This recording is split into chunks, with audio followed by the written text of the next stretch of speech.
আমরা নগদ থেকে কোড ডায়ালের মাধ্যমে আমরা যখনই কোনো নাম্বারে টাকা ট্রান্সফার করি বা ক্যাশ আউট করি, তখন কিন্তু ওই ট্রানজ্যাকশন আইডিটা আমরা খুঁজে পাই না।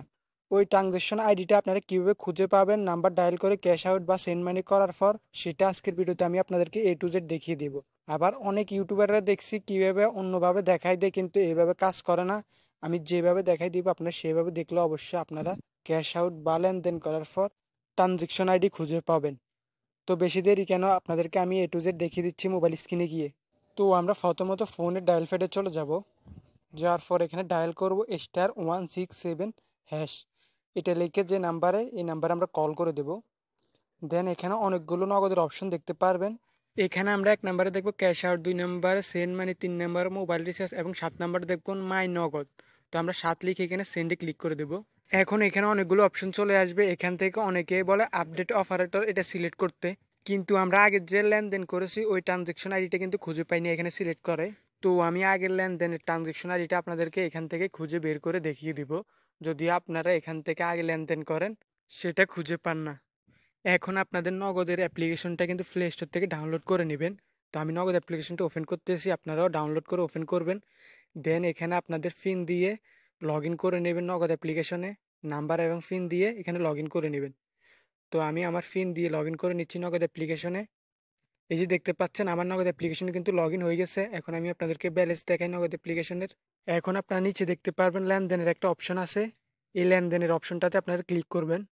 করার পরে এখানে আপনাদের যতগুলো লেনদেন করেছেন আগে কোড ডায়াল করে বা এমনি, সবগুলো লেনদেন কিন্তু এখানে চলে আসবে।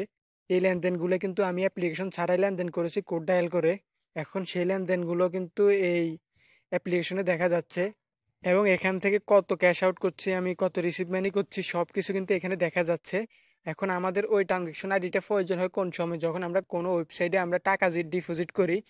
টাকা যে ডিপোজিট করার পর কিন্তু ওখানে ট্রানজ্যাকশন আইডিটার খুব প্রয়োজন হয়। তখন আমরা ট্রানজ্যাকশন আইডিটা কিন্তু কোড ডায়াল করে খুঁজে পাই না। তো আপনারা চাইলে এখানে অ্যাপ্লিকেশনে এসে কিন্তু খুব সহজে কিন্তু কোড ডায়াল ছাড়াই আপনারা কি করতে পারবেন, আপনাদের ট্রানজ্যাকশন আইডিটা খুঁজে নিতে পারবেন, বা এখান থেকে ট্রানজ্যাকশন আইডিটা কপি করে নিতে পারবেন। এখানে যে সময় ট্রানজ্যাকশন আইডি দেখতে যাচ্ছেন সেটার উপর ক্লিক করবেন, এবং এখানে দেখতে পারবেন আপনাদের ট্রানজ্যাকশন আইডিটা চলে আসবে। এখান থেকে আপনারা খুব সহজে এই ট্রানজ্যাকশন আইডিটা কপি করে নিতে পারবেন বা স্ক্রিনশট দিয়ে নিতে পারবেন। তো এখন উপর আপনারা দেখতে পারবেন এটা হচ্ছে আমার সেপ্টেম্বর মাসে 2025-এর লেনদেন। এখন চাইলে আপনারা আরও পুরানো লেনদেনও দেখতে পারেন। তার জন্য এখানে বাম সাইডে দেখতে পারবেন একটা অ্যারো চিহ্ন আছে, এখানে ক্লিক করবেন। তাহলে আপনাদের পুরানো লেনদেনগুলো এখানে দেখতে পারবেন। এই যে আমার এটা হচ্ছে আগস্ট, জুলাই, জুলাই মাসে আমি কোনো লেনদেন করি নাই। তো আপনারা অলরেডি নগদের লেনদেন সবগুলো এখানে দেখতে পারবেন। এটা অবশ্যই বুঝতে পারছেন কোন সময় এই ট্রানজ্যাকশন আইডিটার প্রয়োজন হয়। তো আশা করি আজকের আমার এই ভিডিওটা আপনাদের জন্য অনেক হেল্পফুল হবে। যদি ভিডিওটা ভালো লাগে অবশ্যই ভিডিওতে একটি লাইক করে দেবেন, আর আমার চ্যানেলে নতুন হলে অবশ্যই চ্যানেলটা সাবস্ক্রাইব করে দেবেন এরকম হেল্পফুল ভিডিও পাওয়ার জন্য। তো আপনাদের সাথে দেখা হচ্ছে আমার পরবর্তী কোনো নতুন ভিডিওতে। সবাই ভালো থাকবেন।